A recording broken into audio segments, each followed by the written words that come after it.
Intermediate कक्षाओं के प्रिय छात्र छात्राओं, जैसा कि आपको जानकारी है कि वैश्विक महामारी कोविड-19 के कारण हमारा जो शैक्षणिक वर्ष था 2020-21 वो पूरा जो है लॉकडाउन के कारण जो है शिक्षण सत्र हमारा बाधित रहा।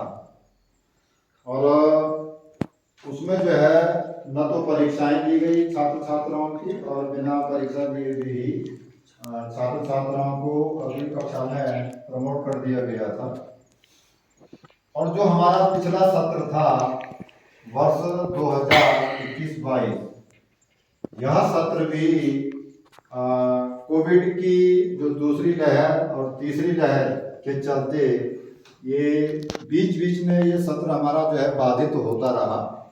और उसकी वजह से जो है जो प्रत्येक कक्षा के लिए विभाग द्वारा निर्धारित पाठ्यक्रम है उसका शिक्षण अधिगम कार्य पूर्ण नहीं हो पाया।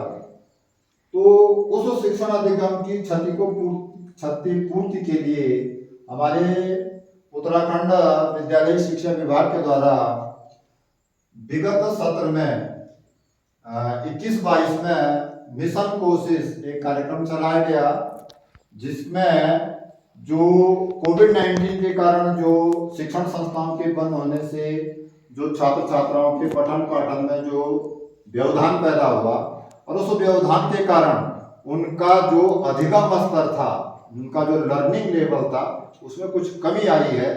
उस कमी की क्षतिपूर्ति के लिए और शैक्षिक गुणवत्ता संवर्धन के लिए विद्यालय शिक्षा विभाग के द्वारा मिशन कोशिश सेतु पाठ्यक्रम ब्रिज कोर्स ये इसके अनुरूप एक उपचारात्मक अथवा सुधारात्मक शिक्षण कार्य करवाया गया।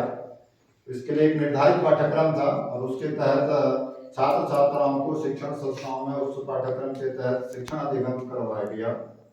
वर्तमान में जो शैक्षणिक सत्र है हमारा 2022-23, इसके लिए विद्यालय शिक्षा विभाग द्वारा पुनः अधिगम क्षतिपूर्ति हेतु विद्या सेतु मिशन कोशिश 2, अभी जो प्रोग्राम चल रहा है हमारा, ये विद्या सेतु मिशन कोशिश 2 के नाम से ये पाठ्यक्रम जो है कार्यक्रम आगे चल रहा है। और ये पाठ्यक्रम जुलाई 2022 से प्रारंभ हो चुका है और ये मार्च 2023 तक ये कार्यक्रम चलता रहेगा।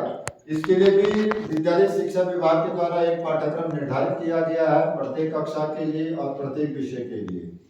और हमने वर्तमान शैक्षणिक सत्र में हमने अपने छात्र छात्राओं को जो उनकी कक्षा का निर्धारित पाठ्यक्रम है उसके साथ ही साथ जो पाठ्यक्रम विद्या सेतु मिशन कोशिश 2 के लिए निर्धारित किया गया है उसका भी हमें शिक्षण कार्य करवाना है, ताकि हमारे छात्र छात्राओं को पिछले 2 सत्रों में जो अधिगम क्षति उनकी हुई है उस कमी को हम यहाँ पर दूर करने में सफल हो सके। आज विद्या सेतु मिशन कोशिश 2 के तहत आज हम रविवार 7 अगस्त 2022 को हम यहाँ पर अवकलन डिफरेंशिएशन इस अध्याय पर हम यहाँ पर आज चर्चा करेंगे। अवकलन क्या है, ये कक्षा 11 में ये चैप्टर है, ये अध्याय है जहाँ पर इसका शिक्षण कार्य करवाया जाता है। लेकिन विगत वर्ष में जो कोविड-19 के कारण बीच बीच में जो व्यवधान होता रहा है उसकी वजह से ये बहुत उत्कृष्ट तरीके से इस अध्याय को हम बच्चों के सामने उसको जो है विस्तार पूर्वक उसको नहीं रख पाए हैं। तो आज हम इस पर जो है मिशन कोशिश 2 के तहत आज हम यहाँ पर चर्चा करेंगे अवकलन डिफरेंशिएशन। मैंने यहाँ पर एक फलन लिया हुआ है कि माना y = fx, अर्थात y जो है x का कोई फलन है। यहाँ पर x और y दोनों चर हैं, वेरिएबल हैं। अब आप देख रहे होंगे कि y is a function of x y जो है वो x का फलन है और x और y दोनों चर हैं। तो जो x है हमारा वो हमारा स्वतंत्र चर है, इंडिपेंडेंट वेरिएबल है, और जो हमारा y है ये हमारा परतंत्र चर कहलाता है। इसको कहते हैं डिपेंडेंट वेरिएबल, क्योंकि y is a function of x। y तो किस पे निर्भर कर रहा है? x पे निर्भर कर रहा है। अब x और y दोनों चर है तो x हमारा स्वतंत्र चर हो गया और y हमारा क्या हो गया? परतंत्र चर हो गया।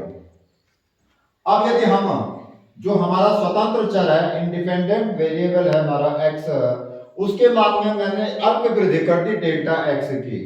डेल्टा x की मैंने अल्प वृद्धि कर दी, तो उसके कारण जो उसके संगत जो हमारा परतंत्र चर है जो x पर निर्भर करता है y, उसके मान में भी डेल्टा y की जो है अल्प वृद्धि हो जाती है। अब यदि मैं y का x के सापेक्ष अवकल गुणांक, जिसे हम कहते हैं डिफरेंशियल कोएफिशिएंट, या जिसको हम अवकलज भी कहते हैं, डेरिवेटिव कहते हैं, इसे ज्ञात करूं तो ये कैसे ज्ञात होगा? उसके लिए यदि y का x के सापेक्ष अवकल गुणांक हमको ज्ञात करना है तो हम क्या करेंगे? जो delta y upon delta x, delta y और डेल्टा x का जो अनुपात है, ये जो संगत वृद्धियों का जो अनुपात है, इसकी हम सीमा ले लेंगे, लिमिट ले लेंगे। और कब? जब डेल्टा x अग्रसर होता है शून्य की ओर।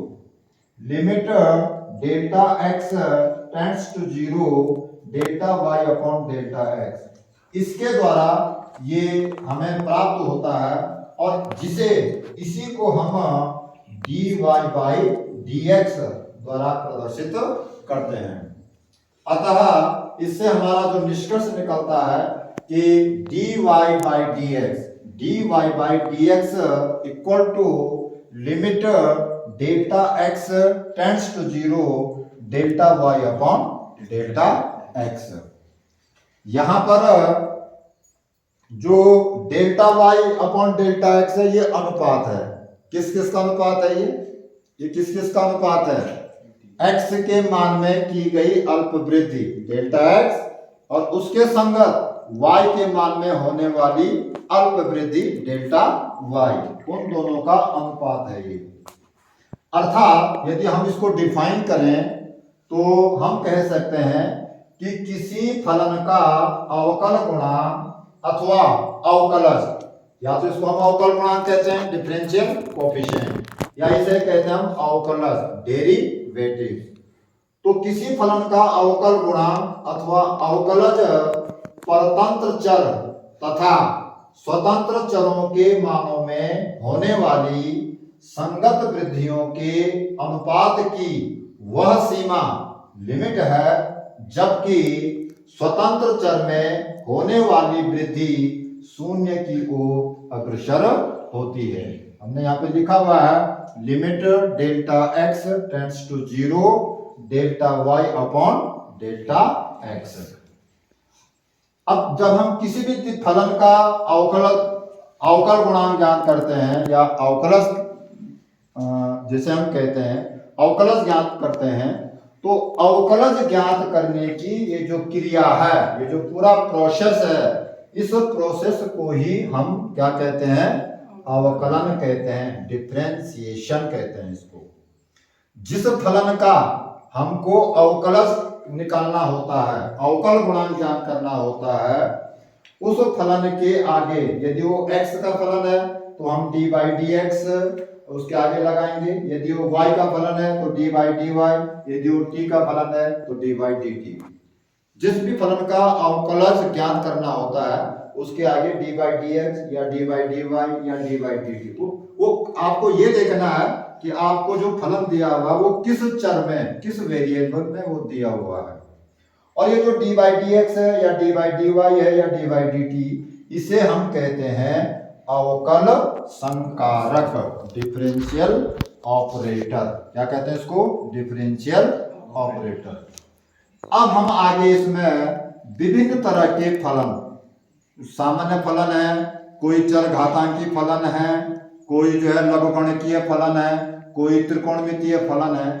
किन फलनों का अवकलज कितना होता है इस पे चर्चा करेंगे। इसके लिए आप जो सूत्र है उन सूत्रों की व्युत्पत्ति ये आपको बताएंगे और फिर उन सूत्रों पे आधारित जो हमारे यहाँ पे अभ्यास प्रश्नावली होगी उसके प्रश्न हम यहाँ पे सॉल्व करवाएंगे।